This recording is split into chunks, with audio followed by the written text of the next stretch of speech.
ఈశ్వరుడు కానీ ఈశ్వరుణ్ణి నమ్మిన వాడికి కానీ ఒక లక్షణం ఉండాలి. ఏమిటో తెలుసా అండి?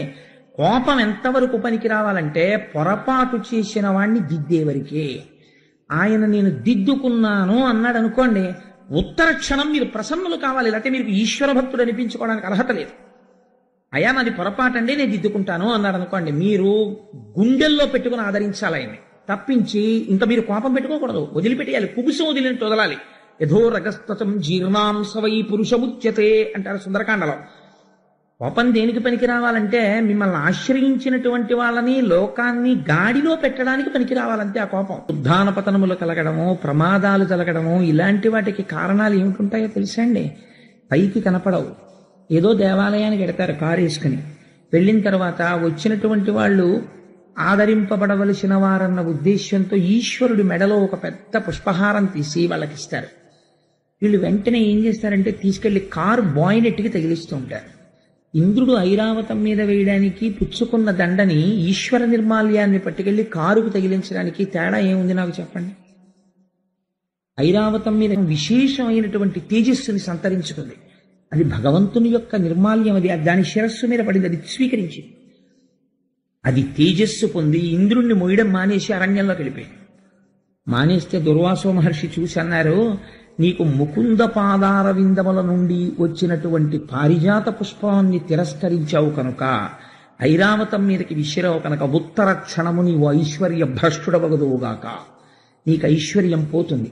స్వర్గలక్ష్మి ఇప్పుడే బయలుదేరి తన స్వస్థానమైనటువంటి వైకుంఠంలో ఉన్న మహాలక్ష్మిలో ఐక్యమైపోతుంది. ఇహ స్వర్గమునందు ఐశ్వర్యం ఉండదు నీకన్నారు. ఈ మాట అనగానే శత్రువులు వచ్చేస్తారండి. ఒక కారణం ఉండాలి కదా పోవడానికి ఐశ్వర్యం. రాక్షసులందరూ వచ్చేశారు, చుట్టుముట్టేశారు, పడగొట్టేశారు.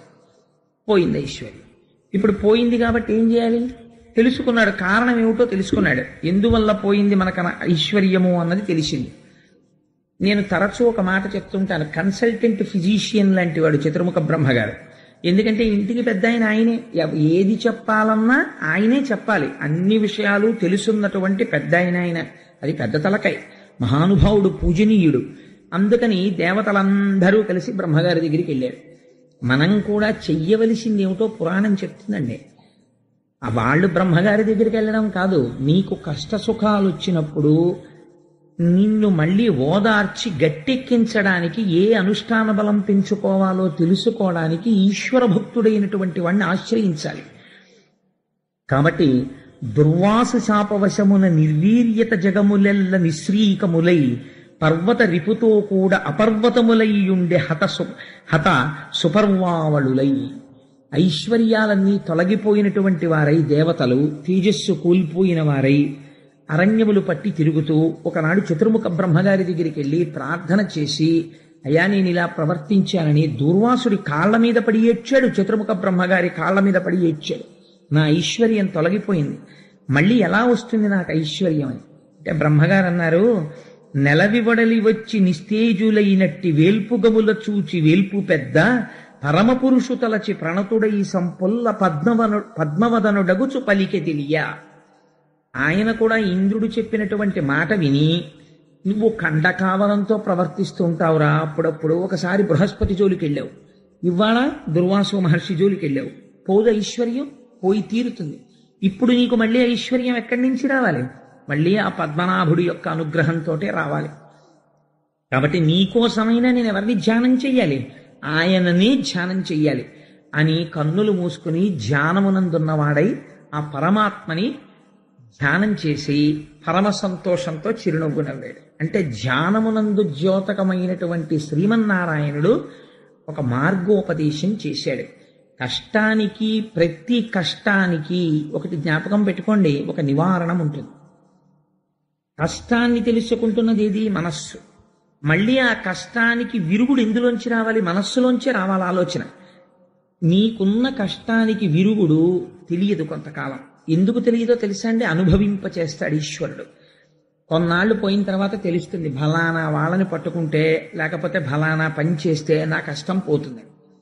అదేదో చేస్తాడు, అమ్మయ్యా గట్టి ఎక్కేశానంటే.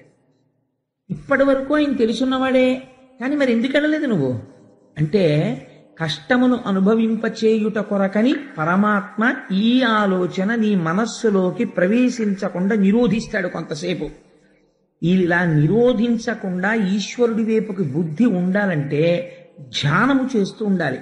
ధ్యానము చేస్తే ఎవరి పాదములు పట్టుకోవాలో ఆ పాదములు మీరు పట్టుకున్నారు కనుక ఈశ్వరానుగ్రహాన్ని పొంది కష్టాన్ని తట్టుకునే శక్తి వస్తుంది.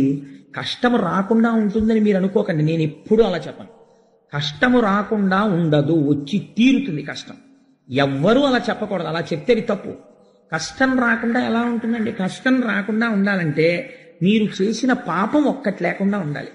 మీరు అసలు ఒక్క పాపం కూడా చేయకపోతే అసలు మనుష్యుడిగా జన్మ ఎందుకు ఎత్తుతారు? అసలు మనుష్య జన్మ రాదు.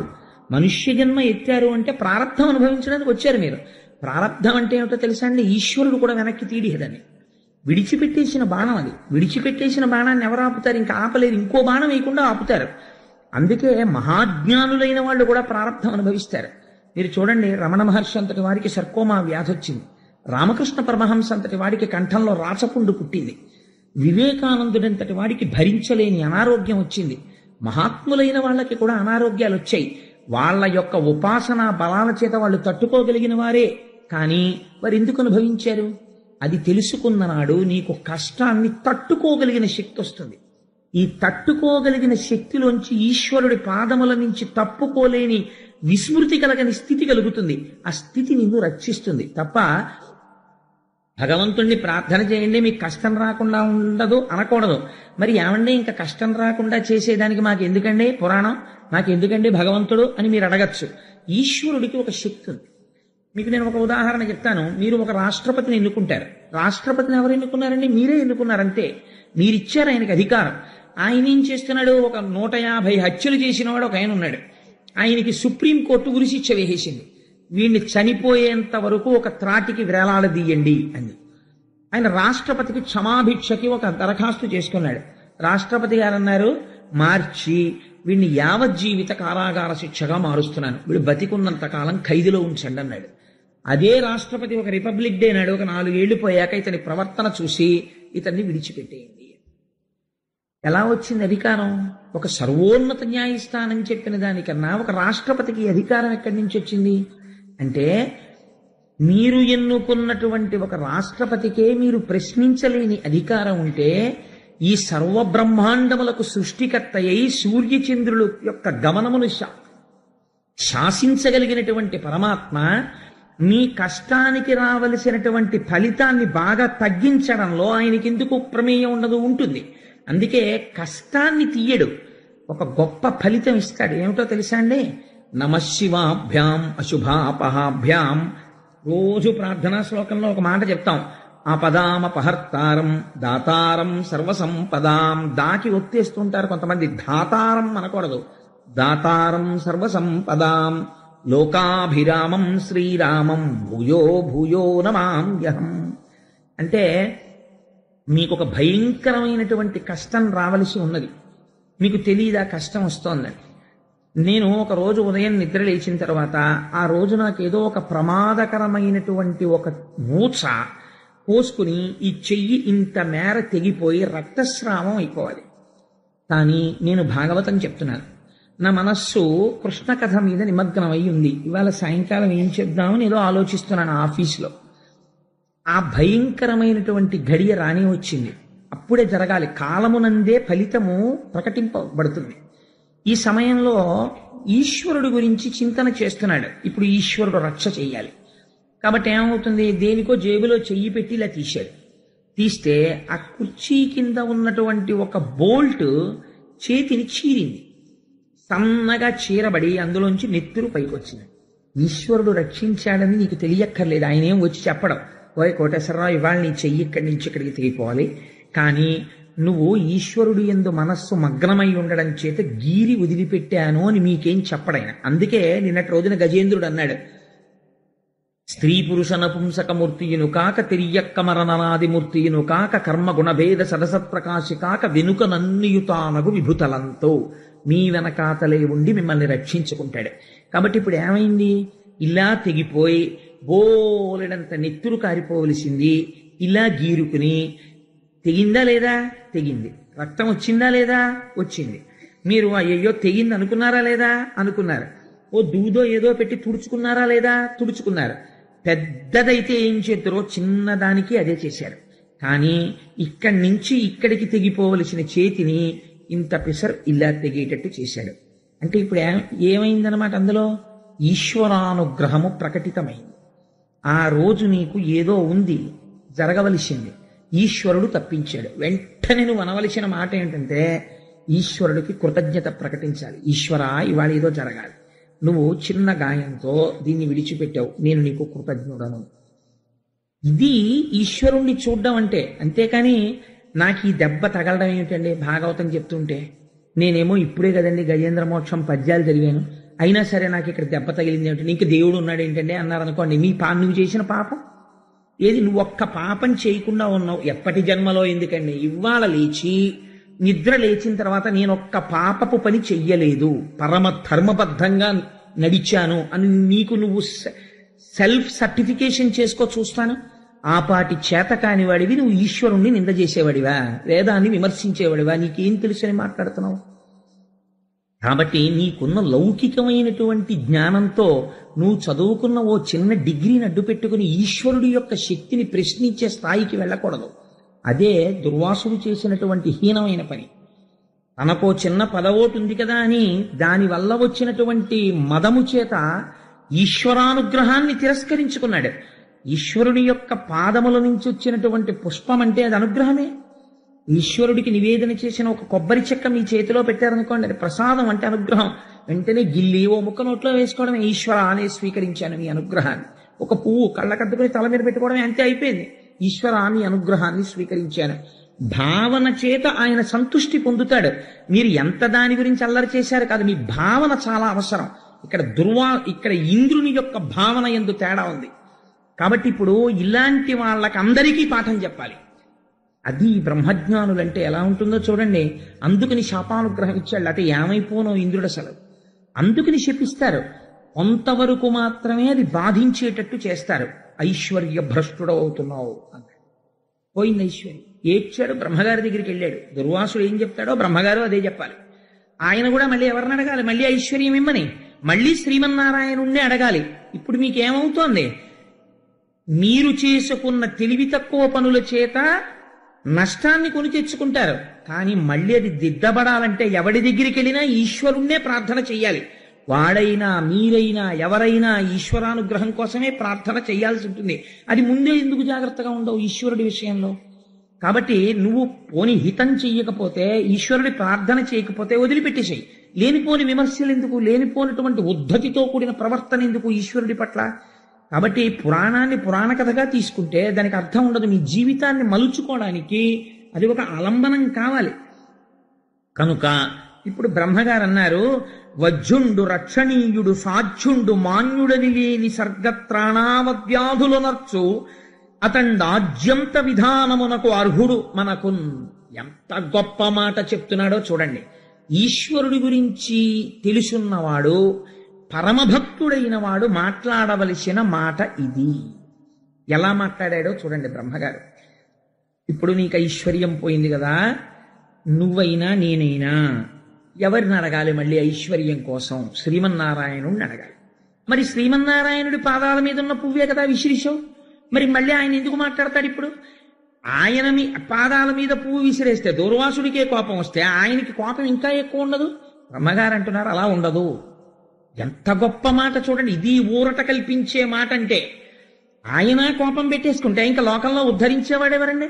వజ్జుండు రక్షణీయుడు, వీడిని రక్షిద్దాం, వీడిని చంపేద్దాం అలా లిస్టులో వేసుకోరు. ఈశ్వరుడు కానీ ఈశ్వరుణ్ణి నమ్మిన వాడికి కానీ ఒక లక్షణం ఉండాలి. ఏమిటో తెలుసా అండి? కోపం ఎంతవరకు పనికి రావాలంటే పొరపాటు చేసిన వాడిని దిద్దేవరికే. ఆయన నేను దిద్దుకున్నాను అన్నాడు అనుకోండి, ఉత్తర క్షణం మీరు ప్రసన్నులు కావాలి. లేకపోతే మీరు ఈశ్వర భక్తుడు అనిపించుకోవడానికి అర్హత లేదు. అయ్యా నాది పొరపాటండి నేను దిద్దుకుంటాను అన్నాడు అనుకోండి, మీరు గుండెల్లో పెట్టుకుని ఆదరించాలి ఆయన్ని, తప్పించి ఇంత మీరు కోపం పెట్టుకోకూడదు. వదిలిపెట్టేయాలి, కుబుసం వదిలినట్టు వదలాలి. యథో రగస్తతం జీర్ణాంశవై పురుషముచ్యతే అంటారు సుందరకాండలో. కోపం దేనికి పనికి రావాలంటే మిమ్మల్ని ఆశ్రయించినటువంటి వాళ్ళని లోకాన్ని గాడిలో పెట్టడానికి పనికి రావాలంటే ఆ కోపం. కాబట్టి ఆయనకి శాశ్వత కోపం ఉండదు. నువ్వు తప్పు చేశావు, తెలుసుకున్నావు, వెంటనే దుర్వాసుడి కాళ్ళ మీద పడ్డావు, నా కాళ్ళ మీద పడ్డావు. కాబట్టి ఇప్పుడు నువ్వు నా కాళ్ళ మీద దుర్వాసుడి కాళ్ళ మీద పడితే సంతోషిస్తున్నవాడు ఎవరో తెలుసా? దూర్వాసుడు అంటుంటారు కాదు, దుర్వాసుడు. అదేమిటో నేను మీకు అంబరీషోపాఖ్యానంలో చెప్తాను. అందుకని ఆయన సంతోషిస్తున్నవాడు, ఆయనకి ఇంకా పర్మనెంట్ గా వీడికి శిక్ష చేసేద్దాం, పర్మనెంట్ గా రక్షించేద్దాం అని 2 లిస్టులు ఆయన రాయడలాగా. ఆయనకి అలా ఉండదు. తప్పు చేస్తే తనకి ఎంత దగ్గర వాడైనా శిక్షిస్తాడు. ఇదే దుర్వాసుణ్ణి అంబరీషోపాఖ్యానంలో శిక్షించాడు. అది విచిత్రం. ఇక్కడ దుర్వాసుడి మాటని లెక్క పెట్టి ఇంద్రుడిని శిక్షిస్తాడు. ఇది బ్రహ్మగారు ముందే నది చెప్పేస్తున్నాడు. ఎంత గొప్ప విషయమో చూడండి. ఇది తెలుసుకున్నవాడు భగవద్భక్తుడంటే, ఇది బ్రహ్మగారంటే, చతుర్ముఖ బ్రహ్మగారి స్థానానికి ఉన్న గొప్పతనం ఇది పురాణంలో. అందుకని ఆయన నవ్వి అంటున్నాడు, ఆయన శాశ్వతంగా ఎవరి పట్ల శత్రువు కాడు, శాశ్వత మిత్రుడు కాదు. జ్ఞాపకం పెట్టుకోండి. నీ నడువడిని బట్టి ఆయన మిత్రత్వము కాని శత్రుత్వము కాని ఆవిష్కరింపబడుతుంది. మీరు ఆయన పట్ల మర్యాదగా ఉంటే ఆయన చాలా అనుగ్రహంతో ఉంటాడు. ఆయన పట్ల మర్యాదకి మీరు ఏమీ చెయ్యక్కర్లేదు. ఈశ్వరుడు ఉన్నాడని అంగీకరించి నమస్కరిస్తే చాలు. మీ లేనిపోని మేధస్సు అంతా పెట్టేసి ఈశ్వరుడు యొక్క ఆస్తిత్వాన్ని ప్రశ్న చేసేటటువంటి స్థితికి ఎదగకూడదు. అటువంటి ఉద్ధతితో కూడిన పనులు చేస్తే ప్రమాదాలు వస్తాయి. కాబట్టి ఏమైంది? అలాంటి వాడు ఎవడున్నాడో వాణ్ణి మనం ప్రార్థన చేయాలి నాయన. ఇప్పుడు మొదల జలమిడిన భూజము తుదిని నడుమను చల్లదనము దొరకును మట్టిన్ మొదలను హరికిని మ్రొక్కిన ముదమందును ఎల్ల వేల్పు మూకలు నేను.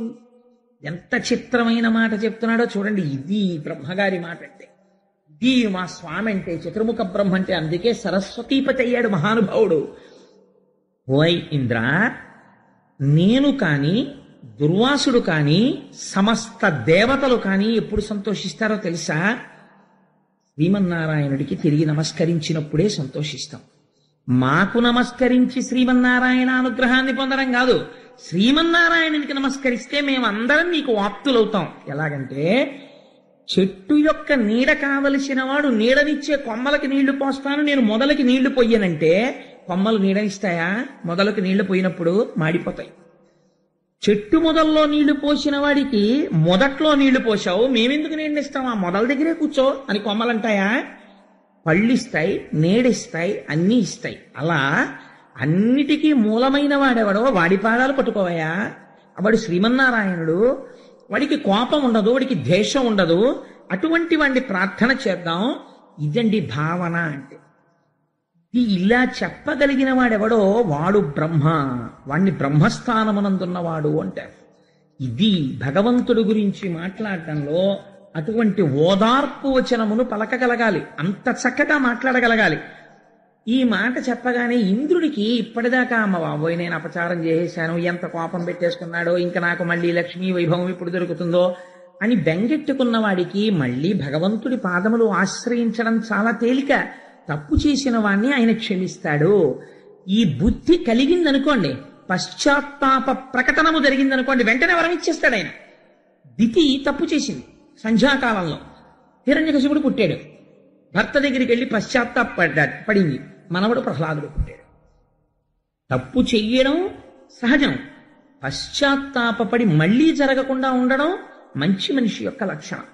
కాబట్టి ఇంద్రుడు ఇప్పుడేం వెళ్ళి శ్రీమన్నారాయణకి ఎక్కడతో సహస్ర కలశాలతో అభిషేకమో సహస్ర కలువలతో పూజో మళ్ళీ చేయలేదు. మీరు ఇది గమనించాలి. పురాణంలో ఇంద్రుడు లోపల వెంటనే అవును నిజమే, నా స్వామి పాదాలే పట్టుకుంటాను, ఆయన చేత్తో వచ్చిన పువ్వే కదా విసిరిశాను, పొరపాటు అదే కదా జరిగింది, స్వామి నాది తప్పే మన్నించు. ఒక్క మాట ఇలా అనుకుని మనసులో నమస్కారం చేశాడంతే. ఇలా అనేటప్పటికీ ఏమైంది? అది విచిత్రం. ఎక్కడో వెళ్లి కూర్చుని జీవితాంతం తపస్సు చేసినటువంటి వాళ్ళకి దొరకని దర్శనం పశ్చాత్తాపం కలగ్గానే ప్రత్యక్షమైపోయాడు. ఎలా ప్రత్యక్షం అయ్యాడు? ఒకవేయార్కులు కూడినట్టి కరువయ్య జత్ప్రభాభూతితో ఒక రూపై చనుదించు మాట్య హరిదానొప్పారే ఆ వేలుపుల్ వికలాలోకనులై విషణ్ణమతులై విభ్రాంతులై మ్రోలగానక శంకించిరి కొంత ప్రొద్దు విభుగానంబోలునే వారికి. ఎంత చిత్రమైన మాట చూడండి. ఎప్పుడైతే ఇలా మనస్సులో పశ్చాత్తాపంతో నమస్కరించారో ఒకేసారి 1000 సూర్యబింబాలు వచ్చి భూమి మీద దిగాయి అనుకోండి, వెంటనే ముందు మనకేమవుతుంది? కళ్ళు కనపడడం మానేస్తాయి. కళ్ళు కనపడ్డం మానేసి ఏమిటొచ్చింది ఎదురుగుండా ఏమిటొచ్చిందని కళ్ళు మూసేసుకుంటాం, అంత వెలుతురు భరించలేక. అలాగే ఈశ్వర దర్శనము కలుగగానే సగుణముగా కనపడగానే అంతటా ఉన్నవాడు ఇక్కడ ఉన్నాడు, వింటున్నాడు మొర, అసలు చూడలేకపోయారు. చూడలేక కళ్ళు మూసేసుకున్నారు. ఎదురుగుండా ఉన్నదేదో అర్థం చేసుకోలేకపోయారు. ఇప్పుడు చూడడానికి కూడా ఈశ్వరానుగ్రహమే ప్రసరించింది. ఇది గమ్మత్తు. ఆయన్ని చూడడానికి ఉపకరణం ఏమిటో తెలుసా అండి? ఆయన అనుగ్రహమే. ఆయన అనుగ్రహంతోనే ఆయన్ని చూడాలి, లేకపోతే చూడడం కూడా కుదరదు. ఇప్పుడు ఆయన అనుగ్రహంతో ఆయన అంతటా వ్యాపించిన వాడు ఈ కంటితో చూడడానికి వీలుగా వచ్చి నిలబడ్డాడు. నిలబడితే ఈశ్వరానుగ్రహంతోనే చూశారు. అంటే ఇప్పుడు మీకు ఏం చెప్తున్నట్టు క్షీరసాగర మథనానికి ముందు? ఒక ప్రపంచంలో ఒక మహత్తరమైన శక్తి ఉన్నది. ఈ శక్తిని నీ పరిమితమైనటువంటి మేధస్సులో ఉండేటటువంటి ప్రశ్నలు వేసి ఇలా జరుగుతుందా, అలా జరుగుతుందా, ఇలాంటి లాజిక్ అంటారే, ఏదో ఒక పెద్ద చర్చ చేసి దాంట్లోంచి ఏదో సాధించగలనని అనుకుంటున్నావేమో. ఈశ్వరుడు లొంగేది విశ్వాసమునకే, జ్ఞాపకం పెట్టుకో. పువ్వు కాదు, పువ్వు ప్రసాదం ఏమిటి? అవిశ్వాసం, పోయిందంతే ఐశ్వర్యం. ఈశ్వరుడి పాదాలు పట్టుకుంటే వస్తుంది విశ్వాసం. మళ్ళీ అనుగ్రహం కాదు, ఏకంగా ప్రత్యక్షం అయిపోయాడు ఆయన. ఇప్పుడు ఆయన కనబడ్డాడు, మళ్ళీ ఆయన అనుగ్రహంతోనే కనబడ్డాడు ఆయన, లేకపోతే చూడలేవు ఈ కళ్ళు అని నమస్కరించి వీళ్ళందరూ ప్రార్థన చేస్తే, వీళ్ళందరి పనుపున పెద్ద ఆయన ఉన్నాడు చతుర్ముఖ బ్రహ్మగారు, ఆయనే ప్రార్థన చేస్తున్నాడు. ఎంత గొప్ప ప్రార్థన చేశాడో చూడండి. ఈ పద్యం నేను అనుకుంటున్నాను అసలు ప్రతి వాళ్ళకి ధారణలోకి రావాలండి ఈ పద్యం. పోతన గారి గొప్పతనం ఏమిటంటే ఆంధ్రీకరించడంలో చాలా పెద్ద పెద్ద విషయాల్ని చాలా చిన్న చిన్న పద్యాల్లో రాస్తారు. పెద్ద పెద్ద సీస పద్యాల్లో రాయరు. చాలా చిన్న కందం, తేటగీతి, ఆట వలది ఇలాంటి వృత్తాల్లో ఇస్తారు ఆయన. ఆయన అంటున్నారు, అన్నం అవనియందు అమృతంబు గోవులయందు వహ్ని సమిధలందు అమరయోగ వశత పొందునోజను బుద్ధిచే అగను నిన్ను కాంతురాత్మవిధులు. భగవంతుణ్ణి బాగా ఎరుకగలిగినటువంటి జ్ఞానమున్నవారు ఈశ్వరుణ్ణి ఇక్కడున్నాడు అక్కడ లేడు అని కాకుండా అంతటా చూడగలరు. ఎలా చూడగలరు? వాళ్ళకి నామరూపాలు కనపడవా అంటే ఆయన 3 ఉపమానాలు ఇచ్చారు. అన్నం అవనియందు, భూమిని చూసినప్పుడు ఎంత గౌరవంగా ఉంటాడంటే, కాళ్ళు కడుక్కొచ్చాడు భోజనానికి శుభ్రంగా, ఇస్తటి నిండా వడ్డించారు. కాళ్ళు చేతులు అని కదా అంటాం మనం. భోజనానికి ఇక్కడ వరకు వచ్చి కూర్చోవడానికి ఏవి ఆధారమయ్యాయి? కాళ్ళు ఆధారమయ్యాయి. తినడానికి పనికొస్తున్నవి ఏవి ఆధారమయ్యాయి? చేతులు ఆధారమయ్యాయి. తినడానికి మాత్రం పనికొస్తారా? అసలు పాపం ఈ భోజనానికి రావడానికి మొదటి ఉపకరణం కాళ్ళు. ఇవి పెట్టకుండా అన్నం తినడం ఏమిటని 2 పాదాలు ఎత్తి విస్తట్లో పెట్టుకున్న తర్వాత ఎవడైనా తింటాడా? తినడు. ఎందుకు తినడు? అన్నమును చూస్తున్నాడు, అందులో బ్రహ్మమును చూస్తున్నాడు, తనలోకి వెళ్ళవలసిన పదార్థాన్ని శౌచంతో తీసుకుంటున్నాడు. అన్నం ఎక్కడి నుంచి వస్తోంది? భూమిలోంచి వస్తోంది. కాబట్టి భూమిని, అన్నాన్ని ఎంత పవిత్రంగా చూస్తున్నావో భూమిని ఎంత పవిత్రంగా నువ్వు చూడగలిగితే నా పోషణ భారమంతా ఇందులోంచే జరుగుతోంది అని నువ్వు గుర్తించగలిగితే దాని యందు నీకు భక్తి కలుగుతుంది. కాబట్టి అన్నం అవనియందు, ఈ భూమియే అన్నమో అని తెలుసుకుంటే జ్ఞానంతో ఇది అన్నము అని నేను అన్నాను అనుకోండి, అదేమిటండి ఇది భూమి అని మీరు అన్నారనుకోండి, అన్నము అన్నవాడెవడో వాడు ఆత్మవిధుడు, వాడు నిజమైన తత్వం తెలుసుకున్నాడు. అన్నం అవనియందు అమృతంబు గోవులందు, ఆవుని చూసినప్పుడు ఇదే అమృత స్వరూపము, అమృతముని ఇవ్వగలిగినటువంటి భాండం ఇదే అనగలగాలి. ఎందుచేత అంటే అమృతం తయారు చెయ్యడానికి మీరు ఏమిటి తీసుకొచ్చి వండితే అమృతం వస్తుందో మీకు ఎక్కడైనా చెప్పబడి ఉన్నదా? ఓ వంకాయ కూర వండుకోవాలి, ఎలా వస్తుందో చెప్తారు. పాలు వస్తాయి, ఎలా వస్తాయో చెప్తారు. అవి చెప్తారు. అమృతం తినాలని ఉంటుంది ప్రతివాడికి. అమృతంలా ఉందండి అంటాడు. అమృతమే వండుతానండి, ఎలా వండుతారు చెప్పండి అన్నారు అనుకోండి, ఎక్కడా లేదు విధానం. అమృతము అలా వండేది కాదు, తయారు కాదు. ఎందుకు తయారు కాదు? తయారయ్యే ప్రదేశం ఒకటి చెప్తున్నారు. ఎందుకు నువ్వు గౌరవించాలో చెప్తున్నారు. అమృతము ఎక్కడ తయారవుతోంది? ఆవు ఎందు తయారవుతోంది. ఎలా తయారవుతోంది? గడ్డి పరకలు తీసుకుని ఆ గడ్డి పరకలు తిని ఎక్కడో ప్రవహిస్తున్నటువంటి మురుగునీరు తాగుతుందండి ఆవు. చిత్రం కుడిచి తాగుతుంది. కల్మషంతో వెళ్ళిపోతున్నటువంటి నీరు తాగుతుంది.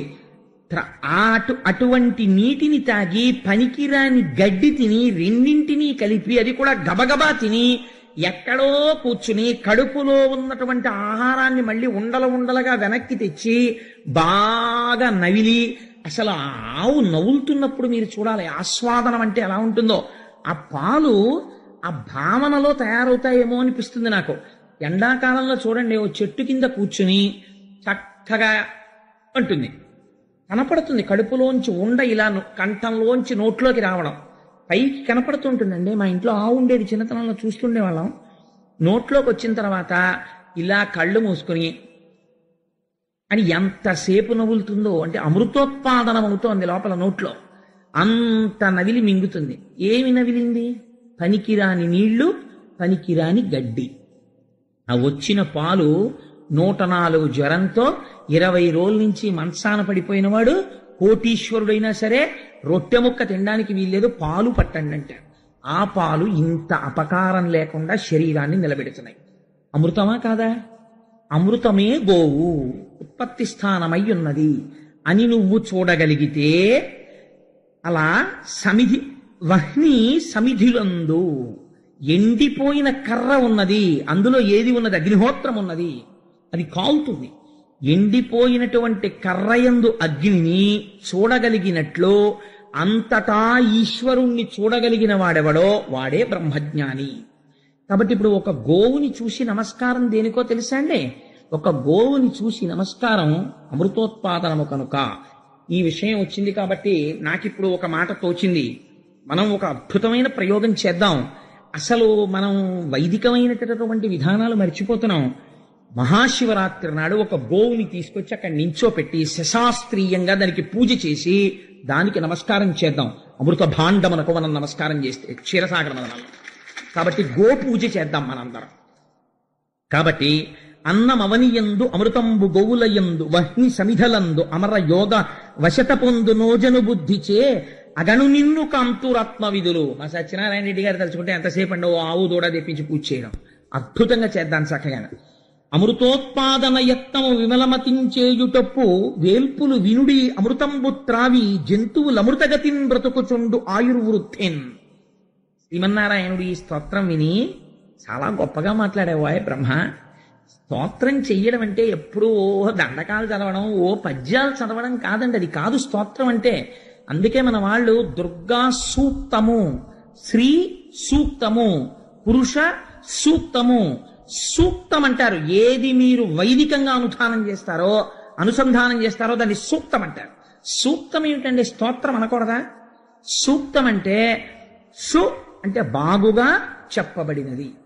మీరు ఇక్కడ దర్శనం చేసి లోపల ఈశ్వరుడి గురించి అనుకుంటున్నవేవున్నాయో అవి సూక్తములు. మీరు ఇక్కడ మనసుతో చూసి రేపు ఇక్కడ ఒక గోవుకి పూజ జరుగుతోంది అనుకోండి, మీకు ఈ పద్యం జ్ఞాపకానికి వచ్చి ఆ గోవు యందు అమృత భాండమును చూస్తూ మీరు నమస్కారం చేస్తున్నారనుకోండి, అనారోగ్యం ఎందుకు వస్తుందండి? రాదు. ఆ గోవుని చూస్తూ పూజ చేస్తూ నమస్కారం చేస్తున్నారనుకోండి, గోవు పృష్ఠభాగమునందు లక్ష్మీ స్థానం ఉంది, మీకు దరిద్రం ఎందుకు వస్తుంది? ఐశ్వర్యం నిలబడిపోతుంది. గోవు వంక చూస్తూ మీరు నమస్కారం చేస్తూ దాని మీద పువ్వులు పడ్డాయనుకోండి, 33 కోట్ల మంది దేవతలకు అందుతాయి ఆ పూజ. కాబట్టి ఇంకా మహాశివరాత్రి నాడు మీరు ఏం చేయాలో గోవుకు పూజ చేస్తే. కాబట్టి భావన చేత సంతుష్టి పొందుతుంది. భావన మాత్ర సంతుష్టాయై నమః అని లలితా సహస్రంలో అమ్మవారికి పేరు. ఇక్కడ భావన చేత అక్కడ పూజ అందబడుతుంటుంది. మీరు కర్మేంద్రియాలతో చేసే పూజ కాదు, ఇక్కడ భావన నడుస్తూ ఉండాలి. అది అందం అంటే. సరే, అందుచేత ఆయన అన్నారు, దీనికి పొంగిపోయాడు ఆయన ఈ స్తోత్రానికి. అంటే తెలుసుకోవలసినది తెలుసుకుని చెప్పినది ఏదో అది సూక్తమో. అది లౌకికమైన క్వాలిఫికేషన్స్ కి దొరికేది కాదు. నేను ఎంఏ చదివానండి, నేను ఎంఎస్సీ చదివానండి, నేను ఎంకామ్ చదివానండి. నీకేమైనా ఓ 1000 రూపాయలు ఎక్కువ వచ్చి నీ ఇంట్లో కాస్త ఇంకో మేడేసుకుని ఇంకో 2 ఆధారాలతో అన్నం తినడానికి పనికొస్తుందేమో, అదంతే. కానీ ఆ చదువు వేదము కాదు. నువ్వు ఏది తెలుసుకున్న తరువాత వేరొకటి తెలుసుకోవలసిన అవసరము లేదో ఆ చదువు కాదు నువ్వు చదువుకున్న చదువు. అది నీ కుక్షింభరత్వానికి కడుపు నింపడానికి పనికొచ్చే చదువు, అంతే. అంతకమించి ఈశ్వరుణ్ణి చేరడానికి పనికొచ్చే చదువు అది కాదు. ఆ చదువు చదువులలోని మర్మమెల్ల చదివితి తండ్రి అంటాడు. ఆ చదువు బ్రహ్మవిధులకు మాత్రమే తెలిసి ఉన్న చదువు. కాబట్టి ఈ మాట వింటే ఆయన సంతోషపడిపోయి అన్నాడు, ఐశ్వర్యం కదా పోయిందని ఏడుస్తున్నావు? ఈశ్వరానుగ్రహం కలిగితే, ఆయన పట్ల భక్తితో ఒక్క క్షణం అలా మనస్సు నిలబడితే నిజంగా వెంటనే ఈశ్వరుడు ఎలా అనుగ్రహిస్తాడో చూడండి. ఐశ్వర్యం పోయిందని మళ్ళీ నేను ఐశ్వర్యం ఇస్తాను లేవయ్యా అనలేదండి. ఆయన అన్నాడు, ఐశ్వర్యం ఏమిట్రా, ఈ శరీరమునకు యవ్వనం పోకుండా, ఇది సృష్టికి అందేటటువంటి విషయమా? మృత్యువు రాకుండా ప్రళయకాలమునందు మళ్ళీ లీనమవుతారంతే. మృత్యువు రాకుండా, వృద్ధాప్యం రాకుండా, ఐశ్వర్యము చెడకుండా, అనారోగ్యము రాకుండా, నిరంతరము తేజస్సుతో, కనురెప్ప ఇలా పడకపోయినా సరే హాయిగా సమస్త తేజస్సుని చూడగలిగి, భూమికి పాదమానకుండా అంతటా తిరగగలిగిన